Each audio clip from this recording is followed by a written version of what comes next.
My friend Arnab Goswami has been the victim of an attempt by a state government which took upon itself to quote unquote regulate media. Of course, I use that term facetiously because what they did was break every norm of constitutionality, every norm of legality, every norm of ethics, and every norm of plain common decency. Now, the question is, if you were to have a regulatory body for media, how would it work? It's not that we haven't had them. We've had, for example, the Editors Guild of India. How have they acquitted themselves? We've had the Press Trust of India. How have they acquitted themselves? Have they stood up for the rights of citizens? Have they stood up for bold journalists exposing facts? Sadly, more in the exception than in the norm. And particularly if they fit a certain set of media entities, particularly the legacy ones. Self-regulation, it's an ideal, it sounds wonderful. But let me ask you, all you people from the industry, if self-regulation was working, why did you need a new federation? Because the entrenched vested interests of media have never allowed real self-regulation to operate properly, to operate freely.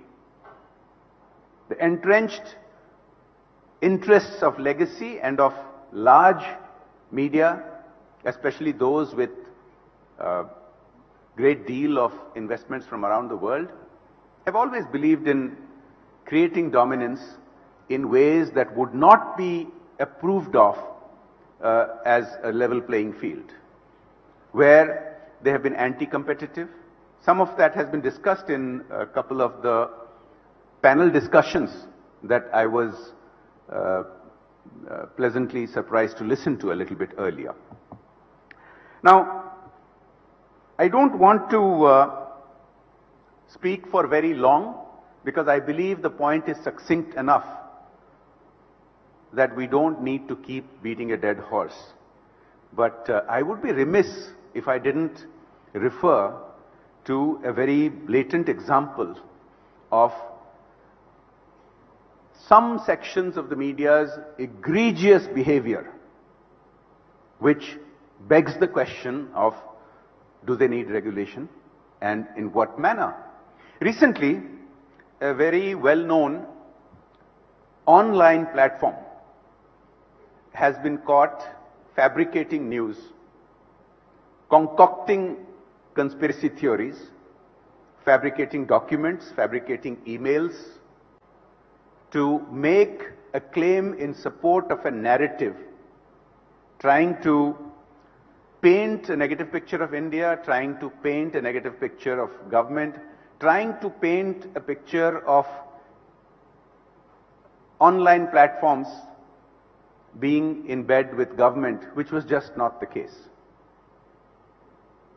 Now, how did this get exposed? Over a 2-week period, it just so happened that they took on a global new age social media platform which ferociously denied it.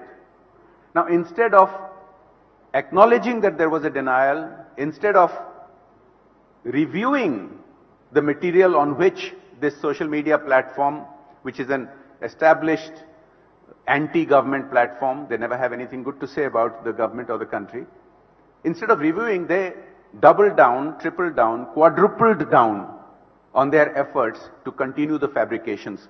To justify one lie, they had to make up more lies. To justify that, they had to make up more lies.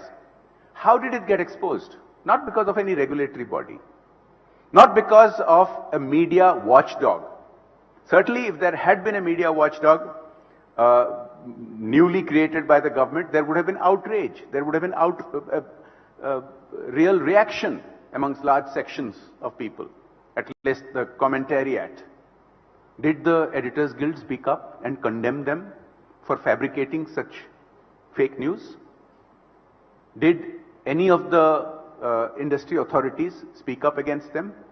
They were exposed because globally, tech geeks took it upon themselves to expose this fake news, the fake doubling down, and the fake fabricated documents and emails which came out.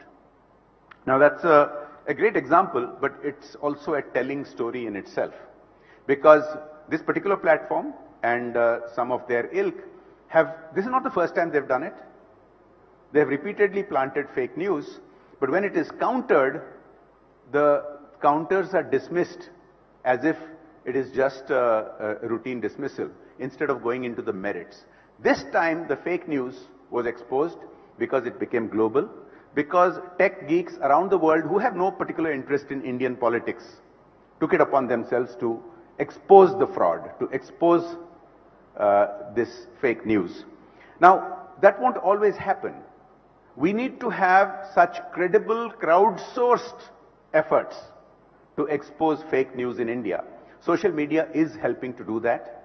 I think it is a work in progress.